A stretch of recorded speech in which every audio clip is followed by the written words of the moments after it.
ਵਾਹਿਗੁਰੂ ਜੀ ਕਾ ਖਾਲਸਾ ਵਾਹਿਗੁਰੂ ਜੀ ਕੀ ਫਤਿਹ। TV84 ਦੇ ਸਾਰੇ ਦਰਸ਼ਕ ਤੇ ਸਰੋਤੇ ਜਿਹੜੇ ਇਸ ਵਕਤ ਸਾਡੇ ਨਾਲ ਨਾਰਥ ਅਮਰੀਕਾ ਦੇ ਵਿੱਚੋਂ ਜੁੜੇ ਹੋਏ ਆ ਜਾਂ ਫਿਰ ਸੋਸ਼ਲ ਮੀਡੀਆ ਰਾਹੀਂ ਦੁਨੀਆ ਭਰ ਦੇ ਵਿੱਚ ਸਾਨੂੰ ਦੇਖ ਰਹੇ ਆ, ਉਹਨਾਂ ਸਾਰਿਆਂ ਦਾ ਮੈਂ ਅਮਰਵੀਰ ਸਿੰਘ ਅੱਜ ਇਸ ਪ੍ਰੋਗਰਾਮ ਦੇ ਵਿੱਚ ਤਹਿ ਦਿਲੋਂ ਸਵਾਗਤ ਕਰਦਾ।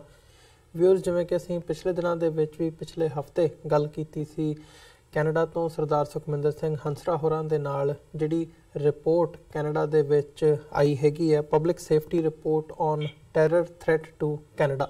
ਇਹ 2018 ਦੇ ਸਾਲ ਦੀ ਰਿਪੋਰਟ ਹੈਗੀ ਹੈ, ਜਿਹਦੇ ਵਿੱਚ ਸਿੱਖ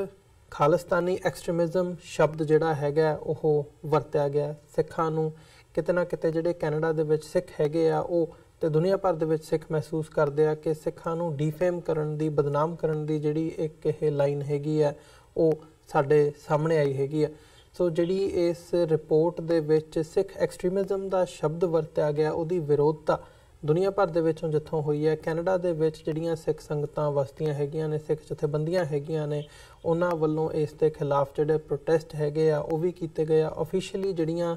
ਲੈਟਰਸ ਹੈਗੀਆਂ ਨੇ ਕੰਸਰਨਡ ਅਥਾਰਟੀਜ਼ ਨੂੰ ਉਹ ਵੀ ਭੇਜੀਆਂ ਜਾਣੀਆਂ ਜਿਹੜੀਆਂ ਨੇ ਉਹ ਸ਼ੁਰੂ ਕਰ ਦਿੱਤੀਆਂ ਗਈਆਂ ਨੇ। ਸੋ ਕੀ ਇਸ ਵਕਤ ਮਾਹੌਲ ਬਣਿਆ ਹੋਇਆ ਹੈਗਾ ਕੈਨੇਡਾ ਦੇ ਵਿੱਚ ਗਰਾਊਂਡ ਲੈਵਲ 'ਤੇ, ਕੀ ਤਬਦੀਲੀਆਂ ਆ ਰਹੀਆਂ ਨੇ, ਜਾਂ ਇਸ ਰਿਪੋਰਟ ਦੇ ਵਿੱਚ ਸਿੱਖ ਐਕਸਟ੍ਰੀਮਿਜ਼ਮ ਸ਼ਬਦ ਦੀ ਵਰਤੋਂ ਕਰਨ ਦੇ ਪਿੱਛੇ ਕੀ ਕਾਰਨ ਹੈਗੇ ਨੇ, ਇਸ ਦੇ ਉੱਤੇ ਅੱਜ ਅਸੀਂ ਗੱਲਬਾਤ ਕਰਾਂਗੇ। ਇਹ ਸਾਰੀ ਵਿਚਾਰ ਚਰਚਾ ਦੇ ਲਈ ਅੱਜ ਸਾਡੇ ਨਾਲ ਕੈਨੇਡਾ ਦੇ ਵਿੱਚੋਂ ਮੌਂਟਰੀਅਲ ਤੋਂ TV84 ਦੇ ਬਿਊਰੋ ਚੀਫ ਜਿਹੜੇ ਹੈਗੇ ਆ ਸਰਦਾਰ ਮਨਵੀਰ ਸਿੰਘ ਸਾਡੇ ਨਾਲ ਇਸ ਵਕਤ ਜੁੜੇ ਹੋਏ ਆ। ਆਓ ਉਹਨਾਂ ਨਾਲ ਮਿਲ ਕੇ ਅੱਜ ਦੀ ਵਿਚਾਰ ਚਰਚਾ ਦੀ ਸ਼ੁਰੂਆਤ ਕਰਦੇ ਹਾਂ। ਜੀ ਮਨਵੀਰ ਸਿੰਘ ਜੀ, ਤੁਹਾਡਾ ਸਵਾਗਤ ਹੈ। ਵਾਹਿਗੁਰੂ ਜੀ ਕਾ ਖਾਲਸਾ ਵਾਹਿਗੁਰੂ ਜੀ ਕੀ ਫਤਿਹ।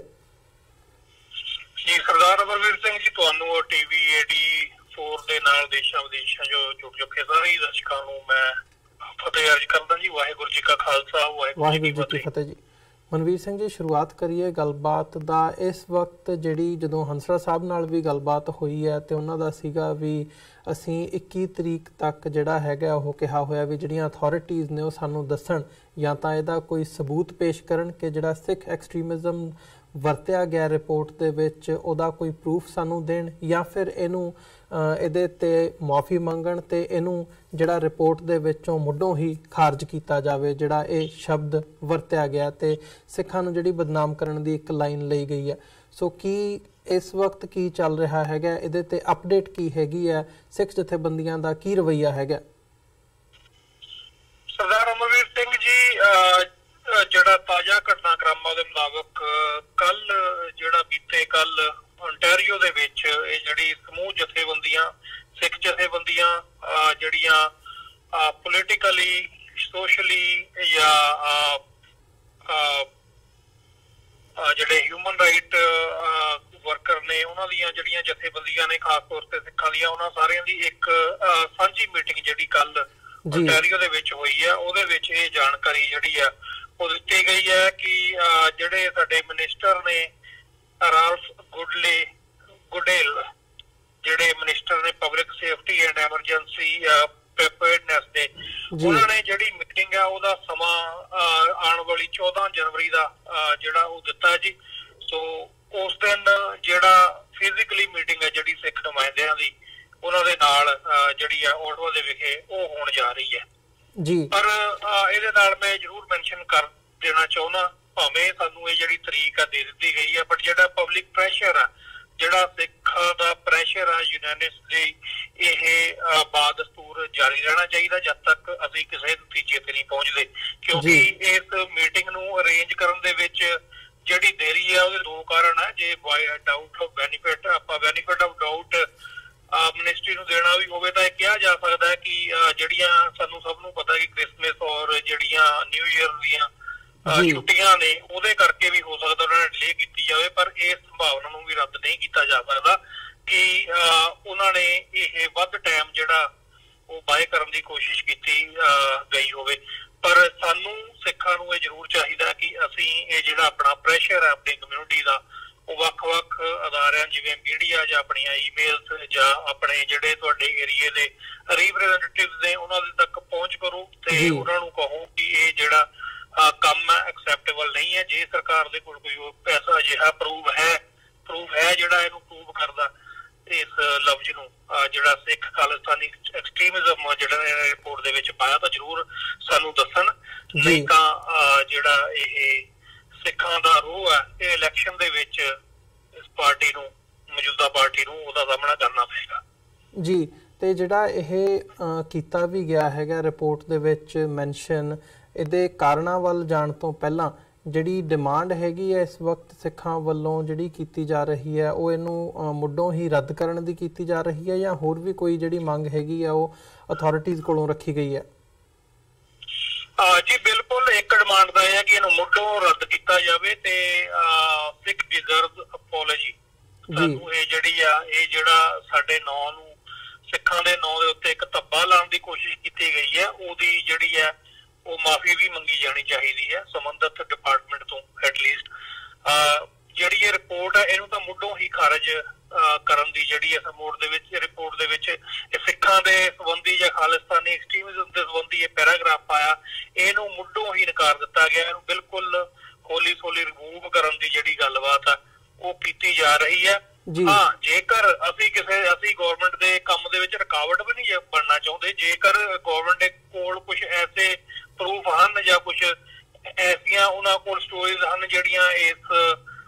ਗੱਲ ਨੂੰ ਪ੍ਰੂਵ ਕਰਦੀਆਂ ਹੋਣ, ਤਾਂ ਜ਼ਰੂਰ ਉਹਨਾਂ ਦਾ ਹਵਾਲਾ ਰਿਪੋਰਟ ਦੇ ਵਿੱਚ ਦਿੱਤਾ ਜਾਣਾ ਚਾਹੀਦਾ, ਜਿਹੜਾ ਕਿ ਨਹੀਂ ਦਿੱਤਾ ਗਿਆ। ਇੱਕੋ ਇੱਕ ਹਵਾਲਾ ਜਿਹੜਾ ਇਸ ਰਿਪੋਰਟ ਦੇ ਵਿੱਚ ਦਿੱਤਾ ਗਿਆ 1985 ਦੀ ਏਅਰ ਇੰਡੀਆ ਬੰਬਿੰਗ ਦਾ ਹਵਾਲਾ ਦਿੱਤਾ ਗਿਆ, ਜਿਹਦੀ ਇਨਵੈਸਟੀਗੇਸ਼ਨ ਵੀ ਹਜੇ ਤੱਕ ਮੁਕੰਮਲ ਨਹੀਂ ਕਹੀ ਜਾ ਸਕਦੀ। ਔਰ ਬਹੁਤ ਸਾਰੇ ਇਸ ਰਿਪੋਰਟ ਦੇ ਪਹਿਲੂ ਨੇ ਜਿਹੜੇ ਇਸ ਘਟਨਾਕ੍ਰਮ ਦਾ ਇਸ਼ਾਰਾ ਸਿੱਧੇ ਤੌਰ ਤੇ ਭਾਰਤੀ ਸਫਾਰਤਖਾਨਿਆਂ ਵੱਲ ਕਰਦੇ ਨੇ, ਕਿਉਂਕਿ ਉਸ ਵਕਤ ਡਿਪਲੋਮੈਟਸ ਵੀ ਕੁਝ ਫਾਇਰ ਕੀਤੇ ਗਏ ਸੀ ਜਾਂ ਉਹਨਾਂ ਨੂੰ ਕੱਢਿਆ ਗਿਆ ਸੀ ਉਹਨਾਂ ਦੇ ਅਹੁਦਿਆਂ ਤੋਂ ਕੁਆਇਟਲੀ। ਔਰ ਉਸ ਤੋਂ ਇਲਾਵਾ ਬਹੁਤ ਸਾਰੇ ਐਸੇ ਐਵੀਡੈਂਸ ਨੇ, ਐਸੇ ਪ੍ਰੂਫ ਨੇ ਕਿ ਇੰਡੀਅਨ ਗਵਰਨਮੈਂਟ ਦੀ ਜਾਂ ਇੰਡੀਅਨ ਇੰਟੈਲੀਜੈਂਸ ਦੀ ਇਹ ਜਿਹੜੀ ਸਿੱਧੀ ਸ਼ਮੂਲੀਅਤ ਉਸ ਏਅਰ ਇੰਡੀਆ 152 ਬੰਬਿੰਗ ਦੇ ਵਿੱਚ ਸਾਹਮਣੇ ਆਉਂਦੀ ਹੈ ਜੀ। ਸ਼ਾਇਦ ਇਸੇ ਕਰਕੇ ਹਮੇਸ਼ਾ ਇੰਟਰਨੈਸ਼ਨਲ ਰਿਲੇਸ਼ਨਸ਼ਿਪ ਦਾ ਹਵਾਲਾ ਦੇ ਕੇ ਇਹਨਾਂ ਘਟਨਾਵਾਂ ਨੂੰ ਜਿਹੜੇ ਕੈਨੇਡਾ ਦੇ ਸਿਟੀਜ਼ਨਸ ਨੇ, ਜਿਹੜੇ ਡਿਜ਼ਰਵ ਕਰਦੇ ਨੇ, ਜਿਨ੍ਹਾਂ ਨੂੰ ਪਤਾ ਹੋਵੇ ਇਸ ਸਾਰੇ ਘਟਨਾਕ੍ਰਮ ਦਾ, ਉਹਨਾਂ ਦੇ ਅੱਖੋਂ ਪਰੋਖੇ ਕੀਤਾ ਜਾ ਰਿਹਾ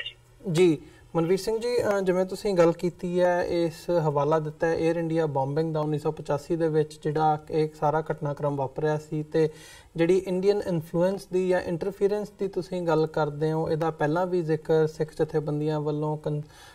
ਜਿਹੜਾ ਹੈਗਾ ਉਹ ਉਠਾਇਆ ਜਾਂਦਾ ਰਿਹਾ, ਤੇ ਕਿਤੇ ਨਾ ਕਿਤੇ ਸਿੱਖ ਸਫਾਂ ਦੇ ਵਿੱਚ ਇਹ ਵੀ ਗੱਲ ਸਿੱਧੀ ਸਾਹਮਣੇ ਆ ਰਹੀ ਹੈ ਕਿ ਜਿਹੜੇ ਅਖਬਾਰਾਂ ਦੇ ਵਿੱਚ ਬਿਆਨਬਾਜ਼ੀ ਹੈਗੀ ਹੈ ਜਾਂ ਅਦਰਵਾਈਜ਼ ਜਿਹੜਾ ਪ੍ਰਤੀਕਰਮ ਕੈਨੇਡਾ ਦੇ ਸਿੱਖਾਂ ਵੱਲੋਂ ਆਇਆ ਉਹ ਇਹੀ ਹੈ ਕਿ ਇੰਡੀਅਨ ਇੰਟੈਲੀਜੈਂਸ ਦਾ ਜਾਂ ਇੰਡੀਅਨ ਅਥਾਰਟੀਜ਼ ਦਾ ਡਾਇਰੈਕਟ ਇੰਟਰਫੀਰੈਂਸ ਦਾ ਹੀ ਇਹ ਅਸਰ ਹੈ ਕਿ ਜਿਹੜਾ ਇਹ ਸਿੱਖ ਐਕਸਟ੍ਰੀਮਿਜ਼ਮ ਦਾ ਸ਼ਬਦ ਮੈਂਸ਼ਨ ਵੀ ਕੀਤਾ ਗਿਆ ਹੈਗਾ ਰਿਪੋਰਟ ਦੇ ਵਿੱਚ। ਸੋ ਜਦੋਂ ਅਸੀਂ ਇਹ ਇੰਟਰਫੀਰੈਂਸ ਦੀ ਗੱਲ ਕਰਦੇ ਹਾਂ ਜਾਂ ਏਅਰ ਇੰਡੀਆ ਬੰਬਿੰਗ ਦੀ ਜੇ ਗੱਲ ਕਰਨੀ ਹੋਵੇ, ਉਸ ਮਾਮਲੇ ਦੇ ਵਿੱਚ ਕੀ ਕਦੇ ਕੈਨੇਡੀਅਨ ਅਥਾਰਟੀਜ਼ ਨੇ ਵੀ ਇਸ ਗੱਲ ਨੂੰ ਮੰਨਿਆ ਹੈਗਾ ਕਿ ਇੰਡੀਅਨ ਅਥਾਰਟੀਜ਼ ਨੇ ਇੰਟਰਫੀਰੈਂਸ ਕੀਤੀ ਸੀ ਜਾਂ ਉਹਨਾਂ ਦੀ ਕਿਸੇ ਸਾਜ਼ਿਸ਼ ਜਾਂ ਉਹਨਾਂ ਦੀ ਸ਼ਹਿ ਦੇ ਉੱਤੇ ਜਿਹੜਾ ਇਹ ਸਾਰਾ ਘਟਨਾਕ੍ਰਮ ਵਾਪਰਿਆ ਸੀ? ਜੀ ਸਰਦਾਰ ਅਮਰਵੀਰ ਸਿੰਘ ਜੀ, ਮੈਂ ਸਟਰੋਂਗਲੀ ਰეკਮੈਂਡ ਕਰਦਾ, ਇੱਕ ਤਾਂ ਜਿਹੜੀ ਬੁੱਕ ਹੈ ਸੌਫਟ ਟਾਰਗੇਟ, ਦੋ ਫ੍ਰੀਲੈਂਸ ਜਰਨਲਿਸਟ ਵੱਲੋਂ ਬੜੇ ਹੀ ਜਿਹੜੇ ਬੇਬਾਕ ਜਰਨਲਿਸਟ ਹਨ ਉਹਨਾਂ ਵੱਲੋਂ ਲਿਖੀ ਗਈ ਹੈ, ਜਿਨ੍ਹਾਂ ਨੇ ਵੱਖ-ਵੱਖ ਜਿਹੜੇ ਅਦਾਰਿਆਂ ਦੇ ਵਿੱਚ ਆਪਣੀਆਂ ਸੇਵਾਵਾਂ ਦਿੱਤੀਆਂ ਨੇ। ਇਹ ਜਿਹੜੀ ਸੌਫਟ ਟਾਰਗੇਟ ਬੁੱਕ ਹੈ, ਇਹ ਮੈਂ ਬਿਲਕੁਲ ਇਹ ਰეკਮੈਂਡ ਕਰਦਾ ਕਿ ਹਰ ਇੱਕ ਸਿੱਖ ਨੂੰ ਪੜ੍ਹਨੀ ਚਾਹੀਦੀ ਹੈ। ਔਰ ਹਰ ਇੱਕ ਜਿਹੜਾ ਹਿਊਮਨ ਰਾਈਟ ਐਕਟਿਵਿਸਟ ਆਪਣੇ ਆਪ ਨੂੰ ਕਹਿੰਦਾ, ਉਹ ਕਿਸੇ ਵੀ ਧਿਰ, ਖਿੱਤੇ ਜਾਂ ਕਿਸੇ ਵੀ ਨਸਲ ਨਾਲ ਸੰਬੰਧਿਤ ਵਿਅਕਤੀ ਹੋਵੇ, ਉਹਨੂੰ ਜ਼ਰੂਰ ਪੜ੍ਹਨੀ ਚਾਹੀਦੀ ਹੈ। ਉਸ ਰਿਪੋਰਟ ਦੇ ਵਿੱਚ ਸਰਕਾਰੀ ਤੌਰ ਤੇ ਜਿਹੜਾ ਲੋਕਾਂ ਦੀਆਂ ਜ਼ਿੰਦਗੀਆਂ ਦੇ ਨਾਲ ਕਿਸ ਤਰੀਕੇ ਨਾਲ ਖਿਲਵਾੜ ਕੀਤਾ ਜਾਂਦਾ ਉਹਦੇ ਹਵਾਲੇ ਉਹਦੇ 'ਚ ਦਿੱਤੇ ਗਏ ਨੇ। ਔਰ ਉਸ ਬੁੱਕ ਦੇ ਵਿੱਚ ਹੀ ਵੱਖ-ਵੱਖ ਉਹਨਾਂ ਨੇ ਅਦਾਰਿਆਂ ਦਾ, ਰਿਪੋਰਟਸ ਦਾ ਜਾਂ ਕਨਵਰਸੇਸ਼ਨ ਦਾ ਹਵਾਲਾ ਦੇ ਕੇ ਇਹ ਪ੍ਰੂਵ ਕੀਤਾ ਕਿ ਜਿਹੜੀ ਇਹ ਸਾਰੀ ਪਲੈਨਿੰਗ ਆ ਇਹ ਭਾਰਤੀ ਸਫਾਰਤਖਾਨਿਆਂ ਦੇ ਵਿੱਚ ਹੋਈ ਹੈ। ਔਰ ਉਹ ਰਿਪੋਰਟ ਇਸ ਗੱਲ ਵੱਲ ਵੀ ਇਸ਼ਾਰਾ ਕਰਦੀ ਹੈ, ਉਹਦੇ 'ਚ ਕੈਨੇਡੀਅਨ ਇੰਟੈਲੀਜੈਂਸ ਏਜੰਸੀਜ਼ ਦੀ ਵੀ ਕਾਫੀ ਆਪਸੀ ਤਾਲਮੇਲ ਦੀ ਘਾਟ ਰਹੀ ਹੈ। ਇਸ ਤੋਂ ਇਲਾਵਾ ਜੋ ਵੀ ਉਹਦੇ ਵਿੱਚ ਐਵੀਡੈਂਸ ਦਿੱਤੇ ਗਏ ਨੇ ਇਸ ਗੱਲ ਵੱਲ ਪ੍ਰਤੱਖ ਰੂਪ ਦੇ ਵਿੱਚ ਇਸ਼ਾਰਾ ਕਰਦੇ ਨੇ ਕਿ ਇਹ ਜਿਹੜਾ ਘਟਨਾਕ੍ਰਮ ਆ ਇਹ ਬਿਨਾਂ ਕਿਸੇ ਹਾਇਰ ਅਥਾਰਟੀਜ਼ ਦੇ ਕਿਸੇ ਕੰਟਰੀ ਲੈਵਲ ਦੀਆਂ ਇੰਟੈਲੀਜੈਂਸ ਬਿਊਰੋ ਲੈਵਲ ਦੀਆਂ ਏਜੰਸੀਆਂ ਤੋਂ ਇਹ ਸੰਭਵ ਨਹੀਂ ਹੋ ਸਕਦਾ। ਇਹ ਸਾਰੇ ਗੱਲ ਆ ਜਿਹੜੇ ਸਾਨੂੰ ਉੱਥੋਂ। ਇਸ ਤੋਂ ਇਲਾਵਾ ਮੈਂ ਇੱਕ ਹੋਰ ਹਵਾਲਾ ਦੇਣਾ ਚਾਹੁੰਦਾ। ਇੱਕ ਕਮਿਸ਼ਨ ਬਣਿਆ ਸੀ ਇਨਕੁਆਇਰੀ ਕਰਨ ਦੇ ਲਈ, ਇਨਵੈਸਟੀਗੇਸ਼ਨ ਕਰਨ ਦੇ ਲਈ, ਜਿਹੜੀ 에ਅਰ ਇੰਡੀਆ ਬੋਮਿੰਗ ਫਲਾਈਟ 152 ਦੇ, ਉਹਦਾ ਜਿਹੜਾ YouTube ਦੇ ਉੱਤੇ ਤੁਸੀਂ ਇੱਕ ਲਿੰਕ ਵੇਖ ਸਕਦੇ ਹੋ, ਜਿਹਦੇ ਵਿੱਚ RCMP ਦਾ ਇੱਕ ਆਫੀਸਰ ਇਹ ਗਵਾਹੀ ਦੇ ਰਿਹਾ ਕਮਿਸ਼ਨ ਦੇ ਅੱਗੇ ਜਾਂ ਅਦਾਲਤ ਦੇ ਵਿੱਚ ਕਿ ਮੈਂ ਇਸ ਗੱਲ ਦਾ ਜਿਹੜਾ ਆਪਣੀਆਂ ਏਜੰਸੀਆਂ ਨੂੰ ਇੱਕ ਰਿਟਨ ਰਿਪੋਰਟ ਦਿੱਤੀ ਸੀ ਕਿ ਭਾਰਤੀ ਸਫਾਰਤਖਾਨੇ ਸਿੱਖਾਂ ਦਾ ਅਕਸ ਖਰਾਬ ਕਰਨ ਦੇ ਲਈ ਕੈਨੇਡਾ ਦੇ ਵਿੱਚ ਚੱਲ ਰਹੇ ਪ੍ਰੋ ਇੰਡੀਅਨ ਜਿਹੜੇ ਮੀਡੀਆ ਆਊਟਲੈਟਸ ਨੇ ਉਹਨਾਂ ਨੂੰ $10,000 ਦੇ ਚੈੱਕ ਦਿੰਦਾ ਜੀ। ਸੋ ਇਹ ਜਿਹੜੀਆਂ ਚੀਜ਼ਾਂ ਨੇ ਕਾਫੀ ਡੂੰਘਾਈ ਦੇ ਵਿੱਚ ਇਸ਼ਾਰੇ ਕਰਦੀਆਂ ਨੇ, ਜਿਨ੍ਹਾਂ ਨੂੰ ਸਾਨੂੰ ਹੋਰ ਗੰਭੀਰਤਾ ਦੇ ਨਾਲ ਵਾਚਣ ਦੀ ਲੋੜ ਆ। ਔਰ ਸਿਰਫ ਇਹੀ ਨਹੀਂ, ਈਵਨ ਤੋਂ ਉਸ ਵਕਤ ਦੀਆਂ ਜਿਹੜੀਆਂ ਰਿਪੋਰਟਸ ਨੇ ਉਹਦੇ ਵਿੱਚ ਕੈਨੇਡੀਅਨ ਬਿਊਰੋਕ੍ਰੇਸੀ ਵੱਲੋਂ ਵੀ ਹਵਾਲੇ ਦਿੱਤੇ ਗਏ ਨੇ ਕਿ ਇਹ ਜਿਹੜੀ ਇੰਡੀਅਨ ਇੰਟੈਲੀਜੈਂਸ ਆ ਉਹ ਸਿੱਖਾਂ ਨੂੰ ਜਾਂ ਸਿੱਖ ਮਸਲਿਆਂ ਨੂੰ ਤਾਰੋਪੀਟ ਕਰਨ ਦੇ ਲਈ ਕੈਨੇਡਾ ਦੇ ਵਿੱਚ ਐਕਟਿਵ ਰੋਲ ਨਿਭਾ ਰਹੀ ਆ। ਇਸ ਤੋਂ ਇਲਾਵਾ ਜਿਹੜੀ ਕੈਨੇਡਾ ਦੇ ਪ੍ਰਧਾਨ ਮੰਤਰੀ ਰਾਈਟ ਆਨਰੇਬਲ ਜਸਟਿਨ ਟਰੂਡੋ ਦੀ ਭਾਰਤ ਦੀ ਜਿਹੜੀ ਫੇਰੀ ਸੀ ਉਹਨੂੰ ਸਾਬੋਟਾਜ ਕਰਨ ਲਈ ਔਰ ਕੈਨੇਡਾ ਨੂੰ ਦੁਨੀਆ ਭਰ ਦੇ ਵਿੱਚ ਐਮਬੈਰਸ ਕਰਨ ਲਈ ਜਿਹੜੀ ਗੰਦੀ ਖੇਡ ਭਾਰਤ ਦੇ ਵਿੱਚ ਉਹਨਾਂ ਦੀਆਂ ਏਜੰਸੀਆਂ ਨੇ ਖੇਡੀ ਹੈ, ਉਸ ਦੀ ਕੈਨੇਡੀਅਨ ਪ੍ਰਧਾਨ ਮੰਤਰੀ ਨੇ ਪਾਰਲੀਮੈਂਟ ਦੇ ਵਿੱਚ ਕਲੋਜ਼ਰ ਰਿਪੋਰਟ ਦੇ ਵਿੱਚ ਜ਼ਿਕਰ ਕੀਤਾ ਕਿ ਇੰਡੀਆ ਦਾ ਬਹੁਤ ਵੱਡਾ ਹੱਥ ਰਿਹਾ ਇਸ ਸਾਰੇ ਘਟਨਾਕ੍ਰਮ ਨੂੰ ਨੇਪੜੇ ਚਾੜਨ ਦੇ ਵਿੱਚ, ਜਿਹੜੀ ਐਮਬੈਰਸਮੈਂਟ ਕੈਨੇਡਾ ਦੀ ਸਰਕਾਰ ਦੀ ਭਾਰਤ ਦੇ ਦੌਰੇ ਤੇ ਹੋਈ ਹੈ। ਔਰ ਇਹ PM ਦੇ ਆਪਣੇ ਮੂੰਹੋਂ ਜਿਹੜੀ ਦਿੱਤੀ ਗਈ ਸਟੇਟਮੈਂਟ ਹੈ ਪਾਰਲੀਮੈਂਟ ਦੇ ਵਿੱਚ। ਮੈਨੂੰ ਨਹੀਂ ਲੱਗਦਾ ਕਿ ਇਸ ਤੋਂ ਵੱਧ ਹੋਰ ਕੋਈ ਜਿਹੜਾ ਸਬੂਤ ਆ ਉਹ ਸਾਨੂੰ ਹੋਰ ਵੇਖਣ ਦੀ ਲੋੜ ਆ ਇਸ ਤੋਂ ਵੱਧ ਕੇ।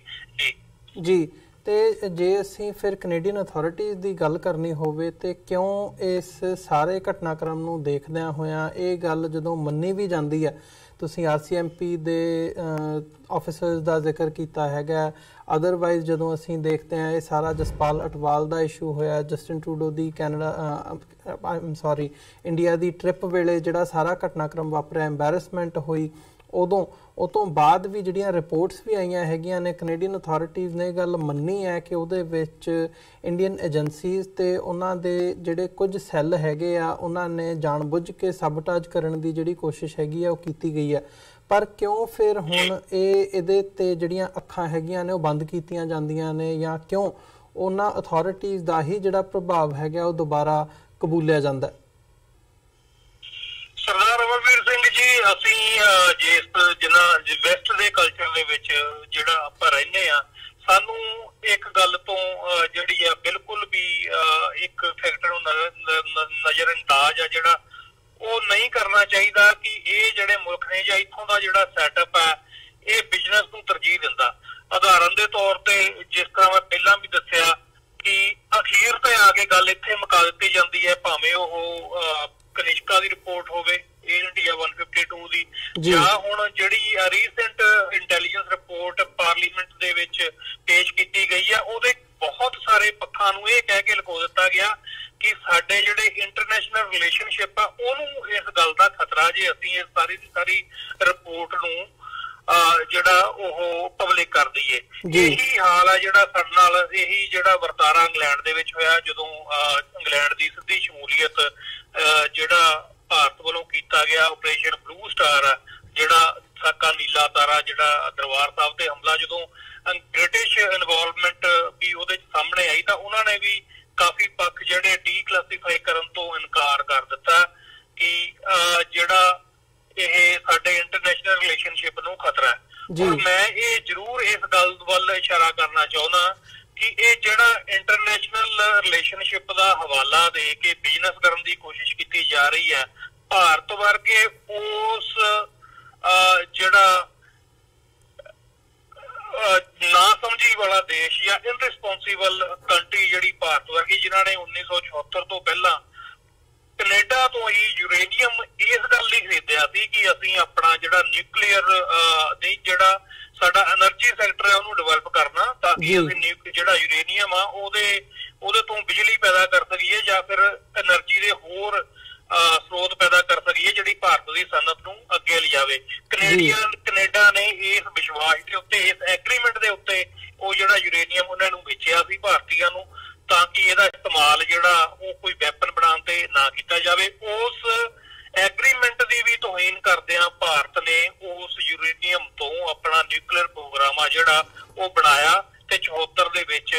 ਉਹਨੂੰ ਆਪਣੇ ਪਰਮਾਣੂ ਬੰਬ ਬਣਾਉਣ ਦੇ ਵਿੱਚ, ਮਾਸ ਡਿਸਟਰਕਸ਼ਨ ਦਾ ਜਿਹੜਾ ਵੈਪਨ ਆ ਉਹਨੂੰ ਬਣਾਉਣ ਦੇ ਲਈ ਯੂਜ਼ ਕੀਤਾ। ਹੁਣ ਬਜਾਏ ਇਹਦੇ ਕਿ ਐਸੇ ਲੋਕਾਂ ਦੇ ਨਾਲ ਸਾਡੇ ਕਿਸੇ ਵੀ ਤਰ੍ਹਾਂ ਦੇ ਸੰਬੰਧ ਨਾ ਹੋਣ, ਅਸੀਂ ਐਸੇ ਜਿਹੜੇ ਚੀਪ ਕਿਸਮ ਦੀ ਘਟੀਆ ਸਿਆਸਤ ਵਾਲੇ ਮੁਲਕ ਨੇ ਜਿਹੜੇ ਜਿਨ੍ਹਾਂ ਦੀ ਕਹਿਣੀ ਤੇ ਕਰਨ ਦੇ ਵਿੱਚ ਜ਼ਮੀਨ ਅਸਮਾਨ ਦਾ ਫਰਕ ਹੈ, ਜਿਹੜੇ ਐਸੇ ਖਤਰਨਾਕ ਹਥਿਆਰ ਬਣਾਉਣ ਦੇ ਲਈ ਜਿਹੜੇ ਆਪਣੇ ਐਗਰੀਮੈਂਟ ਨੇ ਇੰਟਰਨੈਸ਼ਨਲੀ ਉਹਨਾਂ ਨੂੰ ਵੀ ਜਿਹੜੇ ਰਿਸਪੈਕਟ ਨਹੀਂ ਕਰਦੇ, ਅਸੀਂ ਉਹਨਾਂ ਨਾਲ ਰਿਲੇਸ਼ਨ ਖਰਾਬ ਕਰਨ ਦੀ ਆੜ ਦੇ ਵਿੱਚ ਉਹ ਰਿਪੋਰਟਾਂ ਅਸੀਂ ਜਨਤਕ ਨਹੀਂ ਕਰਦੇ ਜਿਹੜੀਆਂ ਹੋਣੀਆਂ ਚਾਹੀਦੀਆਂ ਨੇ। ਲੋਕਾਂ ਨੂੰ ਸੱਚਾਈ ਦਾ ਪਤਾ ਲੱਗਣਾ ਚਾਹੀਦਾ। ਉਹਦੇ ਉਲਟ ਆਪਣੇ ਸਿਟੀਜ਼ਨਸ ਦੇ ਖਿਲਾਫ ਅਸੀਂ ਬਿਨਾਂ ਕਿਸੇ ਪ੍ਰੂਫ ਤੋਂ, ਬਿਨਾਂ ਕਿਸੇ ਇਨਵੈਸਟੀਗੇਸ਼ਨ ਤੋਂ ਐਸੇ ਘਿਨਾਉਣੇ ਇਲਜ਼ਾਮ ਕਿ ਇਹਨਾਂ ਲੋਕਾਂ ਤੋਂ ਸਾਡੇ ਮੁਲਕ ਨੂੰ ਖਤਰਾ, ਸਾਡੇ ਦੇਸ਼ ਨੂੰ ਖਤਰਾ, ਇਹ ਬੇਤੁਕੀਆਂ ਜਿਹੜੀਆਂ ਗੱਲਾਂ ਨੇ, ਸਾਨੂੰ ਇਹਨਾਂ ਦੇ ਵਿਰੁੱਧ ਆਵਾਜ਼ ਵੀ ਬੁਲੰਦ ਕਰਨੀ ਚਾਹੀਦੀ ਆ ਔਰ ਆਪਣੀ ਗੌਰਮੈਂਟ ਤੱਕ ਆਪਣਾ ਜਿਹੜਾ ਇਹ ਕੰਸਰਨ ਆ ਇਹ ਪੂਰਾ ਜ਼ੋਰਦਾਰ ਤਰੀਕੇ ਨਾਲ ਰੱਖਣਾ ਚਾਹੀਦਾ ਕਿ ਸਾਨੂੰ ਐਸੀਆਂ ਜਿਹੜੀਆਂ ਹਰਕਤਾਂ ਨੇ ਇਹ ਮਨਜ਼ੂਰ ਨਹੀਂ, ਕਿਉਂਕਿ ਆਫਟਰ ਆਲ ਗੌਰਮੈਂਟ ਜਿਹੜੀ ਆ ਉਹ ਲੋਕਾਂ ਦੇ ਲਈ ਹੁੰਦੀ ਆ। ਲੋਕਾਂ ਦੇ ਇੰਟਰਸਟ ਪਹਿਲਾਂ ਹੋਣੇ ਚਾਹੀਦੇ ਨੇ, ਨਾ ਕਿ ਉਹਨਾਂ ਏਜੰਸੀਆਂ ਦਾ, ਉਹਨਾਂ ਮੁਲਕਾਂ ਦੇ ਇੰਟਰਸਟ ਜਿਹੜੇ ਸਾਡੇ ਸਿਟੀਜ਼ਨਸ ਨੂੰ ਤੰਗ ਪਰੇਸ਼ਾਨ ਕਰਨ ਦੇ ਲਈ ਜ਼ੋਰ ਲਾ ਰਹੇ ਹੁੰਦੇ ਨੇ। ਜੀ ਮਨਵੀਰ ਸਿੰਘ ਜੀ, ਇਸ ਸਾਰੀ ਸਿਚੁਏਸ਼ਨ ਦੇ ਵਿੱਚ ਜਿੱਥੇ ਬਿਜ਼ਨਸ ਇੰਟਰਸਟ ਨੂੰ ਪਹਿਲ ਦਿੱਤੀ ਜਾਂਦੀ ਹੋਵੇ ਤੇ ਇਹ ਸਾਰੇ ਘਟਨਾਕ੍ਰਮ ਭਾਵੇਂ ਉਹ ਪਿਛਲੇ ਸਾਲਾਂ ਦੇ ਵਿੱਚ ਅਸੀਂ ਇੰਟਰਫੀਰੈਂਸ ਦੇ ਜਿਹੜੇ ਕਈ ਮਾਮਲੇ ਹੈਗੇ ਆ ਉਹ ਕੈਨੇਡਾ ਦੀ ਧਰਤੀ ਤੇ ਡਾਇਰੈਕਟਲੀ ਉਹ ਦੇਖੇ ਹੈਗੇ ਨੇ, ਮੀਡੀਆ ਦੇ ਵਿੱਚ ਵੀ ਇਹ ਜਿਹੜੀਆਂ ਗੱਲਾਂ ਨੇ ਉਹ ਸਾਹਮਣੇ ਆਈਆਂ ਸੀ, ਪਰ ਫਿਰ ਵੀ ਨਜ਼ਰਅੰਦਾਜ਼ ਕੀਤਾ ਜਾਂਦਾ ਹੋਵੇ ਅਥਾਰਟੀਜ਼ ਦੇ ਵੱਲੋਂ। ਇਹ ਸਿਚੁਏਸ਼ਨ ਦੇ ਵਿੱਚ ਜਿਹੜੇ ਸਿੱਖ ਹੈਗੇ ਆ, ਸਿੱਖ ਪਰਸਪੈਕਟਿਵ ਤੋਂ ਕੀ ਸਮਝਦੇ ਹੋ ਕਿ ਜਿਹੜੇ ਇੰਡੀਵਿਜੂਅਲਸ ਹੈਗੇ ਆ ਸਿੱਖ, ਉਹ ਕੀ ਕਰਨ ਜਾਂ ਕੀ ਕਰ ਸਕਦੇ ਨੇ, ਕਿਵੇਂ ਇਸ ਸਾਰੇ ਪਾਰਟ ਦੇ ਵਿੱਚ ਆਪਣਾ ਇੰਡੀਵਿਜੂਅਲੀ ਯੋਗਦਾਨ ਪਾ ਸਕਦੇ ਨੇ ਤਾਂ ਕਿ ਇਹਨੂੰ ਦਰੁਸਤ ਕੀਤਾ ਜਾ ਸਕੇ ਜਾਂ ਜਿਹੜੀ ਹੱਕ ਸੱਚ ਦੀ ਆਵਾਜ਼ ਹੈਗੀ ਹੈ ਉਹਨੂੰ ਬੁਲੰਦ ਕੀਤਾ ਜਾ ਸਕੇ? ਸਰਦਾਰ ਅਮਰਵੀਰ ਸਿੰਘ ਜੀ, ਮੈਂ ਇਹ ਜਿਹੜੀ ਤੁਹਾਡੀ ਗੱਲ ਹੈ ਉਹਦਾ ਜਵਾਬ ਇੱਕ ਉਦਾਹਰਨ ਦੇ ਤੌਰ ਤੇ ਦੇਣਾ ਚਾਹੁੰਦਾ ਕਿ ਇਹ ਜਿਹੜੀ ਰਿਪੋਰਟ ਹੈ, ਤਾਂ ਕਿ ਜਿਹੜੇ ਆਪਣੇ ਆਪ ਨੂੰ ਇਸ ਸਾਰੇ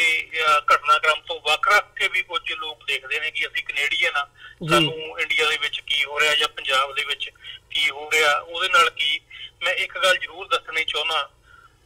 ਕਿ ਜਦੋਂ ਦਿੱਲੀ ਦੇ ਵਿੱਚ 1984 ਦੇ ਵਿੱਚ ਸਿੱਖਾਂ ਦਾ ਕਤਲੇਆਮ ਹੋਇਆ ਸੀ, ਜੈਨੋਸਾਈਡ ਹੋਇਆ ਸੀ, ਉਦੋਂ ਕਿਸੇ ਨੇ ਵੀ ਇਹ ਨਹੀਂ ਸੀ ਦੇਖਿਆ ਕਿ ਇਹ ਸਿੱਖ